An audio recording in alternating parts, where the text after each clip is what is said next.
এটুক বলার কারণে যদি জেলে যাওয়া লাগে, এটুক বলার কারণে ইনসাফের রাষ্ট্র কায়েমের কথা বললে যদি হাতির মতো গুলি খাওয়া লাগে, গুলি খাইতে রাজি আছি, জেলে যাইতে রাজি আছি, রিমান্ডে যাইতে রাজি আছি, তবুও বাতিলের কাছে আপোষ করা যাবে না, মাথা নত করা যাবে না।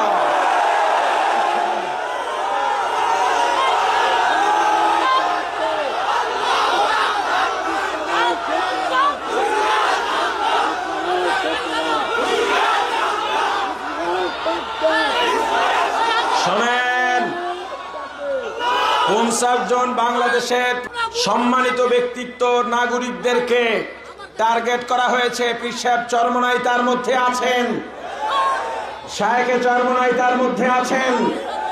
আজকে আমাদের আমির, আমাদের কলিজার টুকরা হযরত পীর সাহেব চরমোনাইকে আমরা এখান থেকে আশ্বস্ত করতে চাই, কোন রক্তচক্ষুকে ভয় পাবেন না। যতই এলার জারি করা হোক, আমরা আপনার ডাইনে আছি, আমরা আপনার বামে আছি, আমরা আপনার সামনে আছি, আমরা আপনার পিছনে আছি। আপনার দিকে বুলেট তীর আসার আগে আমরা শাহাদাত বরণ করব। আমাদের বুকে আগে গুলি লাগবে, তারপরে আপনার দিকে যাবে।